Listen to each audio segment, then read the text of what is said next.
Welcome to Manner Education. Welcome to this video. So, in this video, we are going to discuss English section of Hotel Management, that is NCHMCTZ.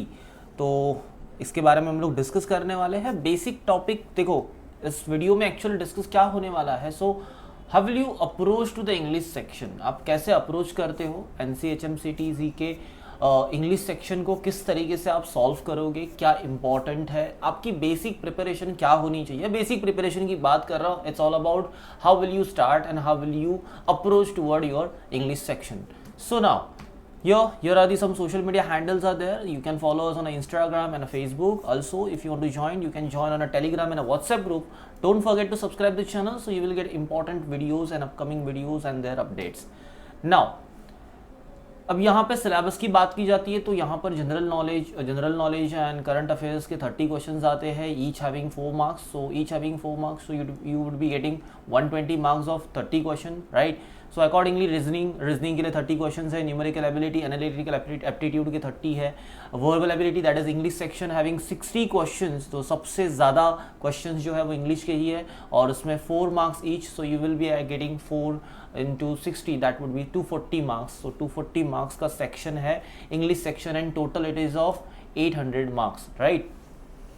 So देखो guys, बहुत बड़ा एक section जो है वो English का है और यहाँ पर 60 questions मतलब बहुत ज़्यादा है. तो उसको accordingly plan करना, accordingly study करना, तो वो भी important हो जाता है.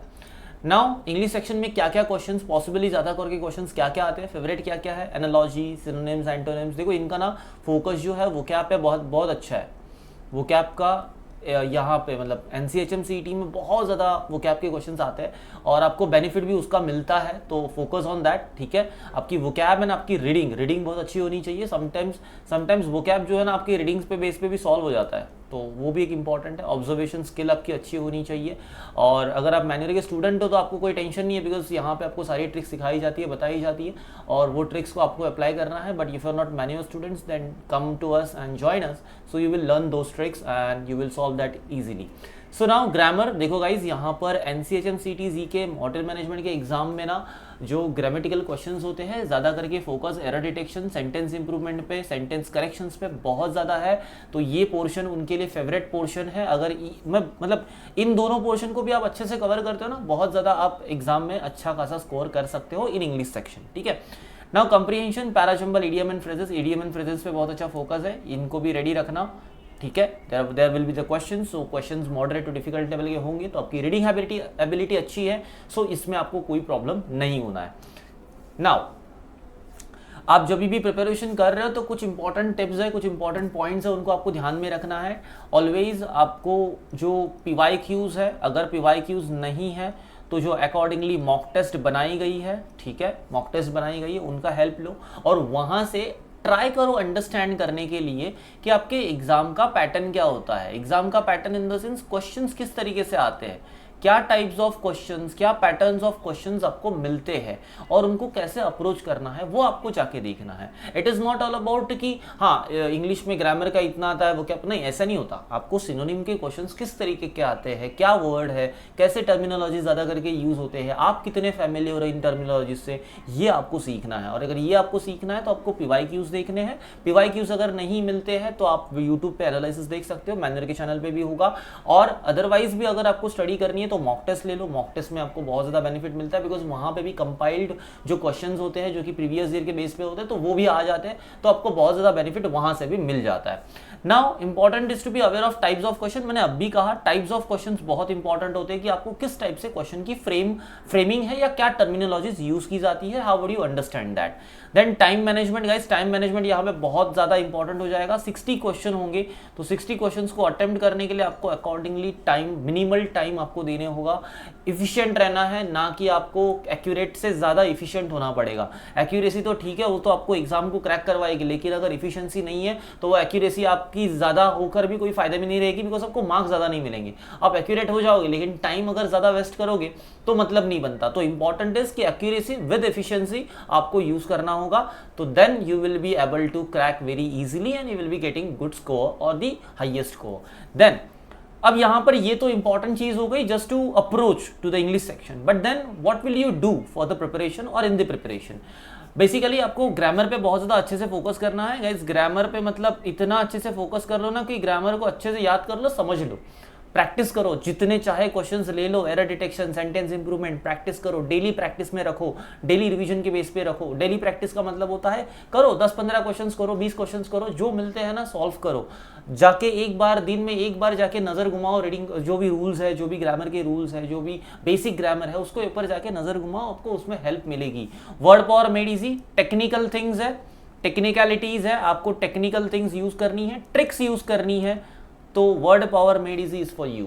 वो क्या आपको समझना है तो आपके लिए, बाहट करने के लिए वर्ड पावर मेड इजी नहीं होती। Word power made easy is all about techniques, how will you solve the vocab, कैसे आपको वोकैब को देखना है, कैसे अप्रोच करना है, एक वर्ड को कैसे समझना है, that's all teachers what word power made easy. तो ये अगर आपके पास है तो इसकी स्टडी करो। अगर आपके पास नहीं है, so like you are like that person कि यार इतना बड़ा बुक रीड कौन करेगा, मुझे ये बुक को समझना है। देखो पूरा बुक तो आप रीड नहीं कर सकते, लेकिन अगर आपको ये और भी फियर है कि यार इतना रीड नहीं हो पा रहा है, देन आपको क्या करना है। देखो मैन्योर के बच्चों को तो बहुत अच्छा है, क्योंकि मैन्योर के बच्चों को पता है डैशबोर्ड पे 45 सेशंस पड़े हुए हैं, 45 to 47 सेशन से जाके वीडियो देख लो, वर्ड पावर मेड इजी की बुक खोलो, उसके साथ बैठो, सब हो जाएगा। लेकिन अदरवाइज अगर आप मैन्युअल के स्टूडेंट नहीं हो तो सिंपली ज्वाइन करो, admission low, you will be getting 47 sessions of word power made easy on the dashboard, so you will be doing that very easily. तो स्टार्ट करो।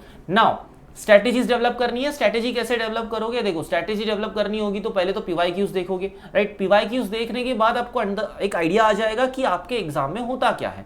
अकॉर्डिंगली आपको क्या करना है, आंसर कैसे करना है, अप्रोच कैसे करना है, ऑल दैट थिंग जो आपको क्लासरूम में भी बताई जाती है और आपको खुद से भी इन्वॉल्व करनी होती है, इवॉल्व करनी होती है, तो उनको आपको सीखना पड़ेगा, प्रैक्टिस करना पड़ेगा। Now reading is necessary guys. बहुत बड़ा वीकनेस है कि आप रीडिंग नहीं करते हो, ठीक है, तो रीडिंग करो, ठीक है। और यहाँ पे इंडियन एक्सप्रेस न्यूज़पेपर अच्छे से रीड कर लो, एडिटोरियल वगैरह है तो फिर न्यूज़ वगैरह, इंपॉर्टेंट न्यूज़ वगैरह रीड कर सकते हो। इवन इफ यू वांट आप द हिंदू भी रीड कर सकते हो, will be better for you to tackle those difficult questions जो कि आने के चांसेस हो सकते हैं, तो वो आपको टैकल करने के लिए द हिंदू भी हेल्प करेगा। तो दोनों के एडिटोरियल्स को अच्छे से रीड कर लेना, थोड़ा सा इंडियन एक्सप्रेस पे फोकस अच्छे से रखो।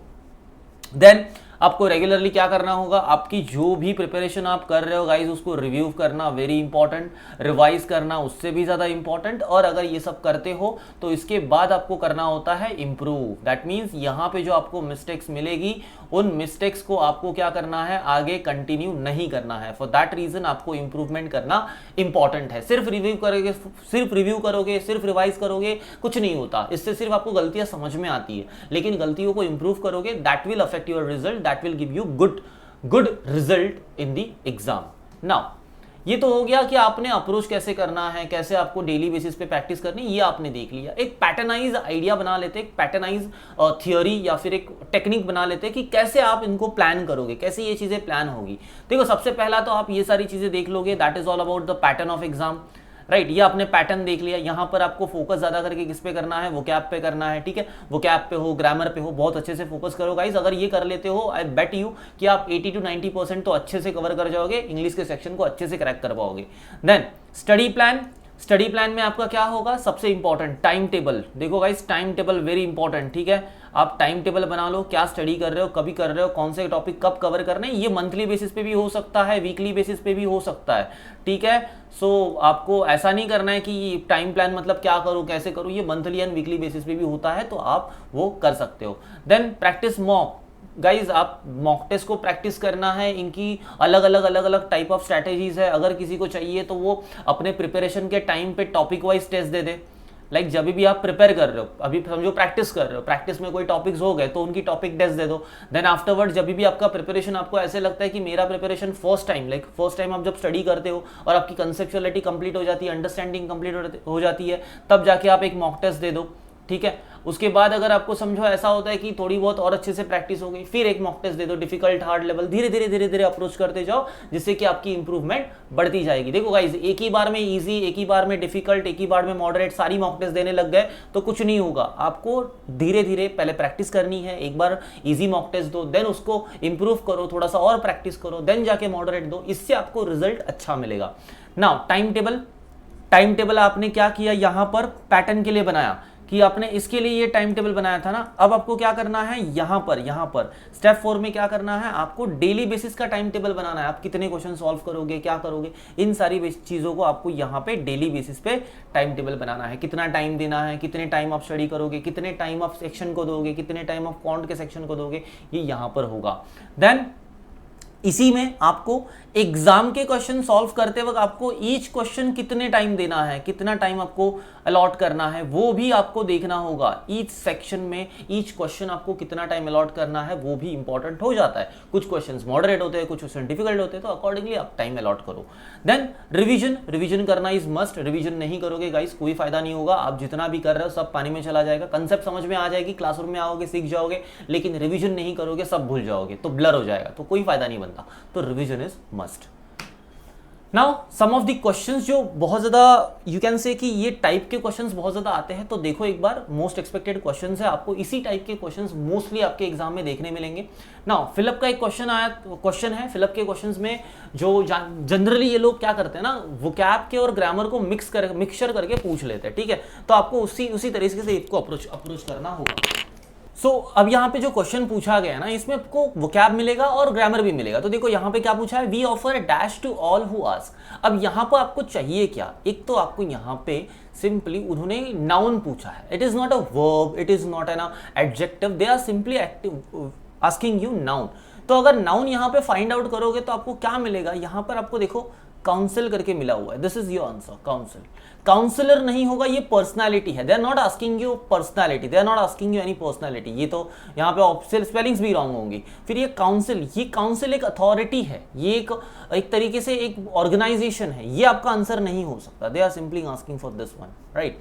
Next, the role of Priyanka Chopra in popular series of Quantico dash Quantico was a tailor made for her. अब यहाँ पे उन्होंने क्या किया है, अंडरलाइन ईडियम पूछा हुआ है, ईडियम का मीनिंग पूछेंगे। तो अभी आपको देखो ईडियम में कैसा होता है ना, ईडियम आपको एक तो इमेजिनेशन के बेस पे पता चलता है, एक तो आपको अंडरस्टैंड करना पड़ता है, दूसरा आपकी रीडिंग होनी चाहिए, डेली बेसिस पे रिवीजन होना चाहिए। तो टेलर मेड का एक्चुअल मीनिंग होता है कि दैट इज वेरी परफेक्ट और टू द पॉइंट है, जो कि सूटेबल है किसी के लिए। अगर कोई चीज टेलर मेड है, that means it is suitable to his personality और हर personality, that means it is what to be completely suitable for someone. Then one word substitution guys, word power made easy अगर है ना, तो ऐसे questions को answer करना मतलब बहुत आसान काम है। क्या बोला है, a person who always looks at dark और नेगेटिव साइड ऑफ लाइफ। जो पर्सन डार्क और नेगेटिव साइड ऑफ लाइफ देखता है, उस पर्सन को कहा जाता है पेसिमिस्ट। अब ये पेसिमिस्ट में जो IAST लगा हुआ है, दिस इज ओनली एडजेक्टिव। यहाँ पे ये IAN लगा हुआ है, ये एक्चुअल नाउन होता है, INE नाउन होता है। ये क्या होता है, ये एक तरीके से एडजेक्टिव होता है, ये सफिक्स दिया है। और यहाँ पे फिल लिखा हुआ है, फिल का मतलब लव होता है, दैट मीन्स ये भी आपका आंसर नहीं होगा। यहाँ पे INE है, ये नाउन का फॉर्म है, ये भी नहीं होगा, ये भी नाउन का फॉर्म है, ये भी नहीं होगा। तो simply answer would B adjective. Now without knowing this कि इसका आंसर क्या है, जस्ट बिकॉज ऑफ मुझे टाइप्स ऑफ वर्ड पता है तो मैंने आंसर कर दिया, तो ये हेल्प होती है वर्ड पावर मेड इजी में से। और ये सब सीखने कहाँ मिलेगा, आपको यहाँ पर मिलेगा, वर्ड पावर मेड इजी के बुक में से मिलेगा, या फिर आपको उसमें से नहीं समझ में आ रहा है तो come to manual education and learn all the tricks to solve easily. Now check here, अब यहां पर देखो, choose the option which is most nearly opposite to underline word. Guys अब यहां पे देखो, clarity in speech is helpful for employees of a hotel industry because guest can then understand them easily. यहां पे पूछा क्या है, नियरली अपोजिट। अब इतना पूरा सेंटेंस रीड करोगे नहीं करोगे, वर्ड पता है ना, क्लैरिटी लिखा हुआ है। क्लैरिटी का मतलब सिंपल क्या होता है, जो टू द पॉइंट लिखा हो, जो करेक्ट लिखा हो, एक्यूरेट लिखा हो, जो क्लियर है, डेफिनाइट है, that is only the clarity. So that means opposite to the word is a confusion. Then choose the word which is not most nearly opposite. देखो यहाँ पे कैसे क्वेश्चन को फ्रेम किया गया है, मोस्ट नियरली। अब कोई यहां तक रीड करेगा और आंसर करेगा, गलत हो जाएगा। अपोजिट तो देखो भाई, अपोजिट पूछा है, दैट मीन्स नॉट फ्रेश। अब नॉट फ्रेश के अपोजिट क्या होता है, that is stale, to be fresh. Next यहाँ पे क्वेश्चन देखो, अभी इतनी बड़ी इसमें हेडिंग दी हुई है तो एक बार रीड कर लेना, बिकॉज कभी कभी ऐसा होता है ना, देखो इसी चीज के लिए अब इतनी बड़ी हेडिंग दी है, आपको रीड करने में टाइम जाएगा, वेस्ट होगा। तो एक बार आपने प्रीवियस ईयर के पेपर को देख लिया, now you will get an idea कि ये किस तरीके के क्वेश्चन को फ्रेम करते हैं, किस तरीके की इंस्ट्रक्शंस को रखते हैं, तो उसमें भी टाइम वेस्ट नहीं होता। समटाइम्स जो 2 से 3 सेकंड इनको रीड करने में लगेंगे ना, उतने में आंसर हो जाएगा। सो वो इंपॉर्टेंट है, तो इन चीजों को समझना और इन चीजों को ऑब्जर्व करना, ये आपके हेल्प में रहेगा ना। यहाँ पे आपको क्या किया है, एक सेंटेंस को 4 पार्ट्स में डिवाइड करके दे दिया, 3 पार्ट्स में एक्चुअल डिवाइड किया है एंड एक नो एरर का ऑप्शन दिया हुआ है। अगर आप यहाँ पे देखोगे तो अभी सेंटेंस को आपको पूरी तरह एक सेट करना पड़ेगा, लिखना पड़ेगा, बट देन अगर ये नहीं भी करना है तो आप पार्ट ऑफ द सेंटेंस को भी एनालाइज कर सकते हो। Based on the news paper reports, यहाँ पे द लिया हुआ है, रिपोर्ट्स लिखा हुआ है, that is all correct because यहाँ पे जो रिपोर्ट्स पहले रेफर किए गए थे उनके ऊपर बात की जा रही है because it is newspaper article. अब जैसे कि न्यूज़पेपर में अगर समझो ऊपर कोई आर्टिकल होगा हेडलाइन में, देन वापस इस आर्टिकल को लिखा जाएगा कहीं ना कहीं, तो उसमें बात की जाएगी। तो इस आर्टिकल को पहले भी रेफर किया तो यहाँ पे द लगा दिया, दैट इज ओके। तो ये करेक्ट है, ये करेक्ट। अब यहां पे देखो we can conclude that, can लिखा हुआ है, कंक्लूड लिखा हुआ है, कोई पास्ट टेंस का फॉर्म नहीं है, that is also correct. That लिखा हुआ है, विच नहीं आया बिकॉज रेस्ट्रिक्टिव क्लॉज नहीं है, नॉन रेस्ट्रिक्टिव क्लॉज है, दैट आ गया, that is okay. Then see many accidents caused by reckless driving, यहां पे ध्यान से देखो, यहां पे प्रेजेंट टेंस है, यहां पे एक्सीडेंट्स लिखा हुआ है, यहां पे कॉज्ड लिखा है। अगर हम कॉस्ट को ऐसे ही लिखते हैं तो ये पास्ट टेंस का फॉर्म हो जाएगा, but this is not a past tense वाला सेंटेंस, so you have to take what, यहां पे आर लेना पड़ेगा। यहां पे आपको क्या लिखना पड़ेगा, आर लिखना पड़ेगा। Grammatically are would be correct answer, right. तो अभी आर यहां पर करेक्ट आंसर है, मुझे कैसे पता चला, बिकॉज ये जो इजी, ये जो वर्ड यूज किया है ना कॉज्ड, ये पास्ट टेंस नहीं है, ये पार्टिसिपल है। ये क्या है, पार्टिसिपल है। अब पार्टिसिपल जो होता है वो एक तरीके से आपकी स्टेट ऑफ बीइंग बता रहा है, तो यहां पर ये कॉज्ड है ना, तो ये आपका आर कॉज्ड हो जाएगा, दैट मींस यहां पे आपका आंसर है सी इज इनकरेक्ट। यहां पे आपका एरर है, that means answer would be what, C. यहाँ पे सी आपका आंसर हो जाएगा, ये सारे एलिमिनेट हो जाएंगे, simple. So this much of this video. So here we discussed NCHM CTG के प्रिपरेशन के बारे में, उसके अप्रोच के बारे में, and all those important types of question, जो टाइप के क्वेश्चन आपको प्रोबेबली आ सकते हैं एग्जाम में, उनके बारे में हम लोगों ने डिस्कशन किया। And so this much you have to follow and you have to observe, that much you have to practice, ठीक है। और अगर आपको प्रैक्टिस हो रही है, प्रैक्टिस करो। सेल्फ स्टडी कर रहे हो, सेल्फ स्टडी करो। अगर सेल्फ स्टडी नहीं हो रही है तो आओ मैन्योर में एडमिशन लो। अगर आप मुंबई बेस्ड हो तो सिंपली विजिट करो, Vasai, Dadar, Andheri, Thane, Borivali and Pune is also coming soon, so you can visit here and take your admission if you are not Mumbai based, and if you are online student, if you want to join us online, simply call us on our 7058886916 and join us to prepare your next exam. Thank you for watching the video.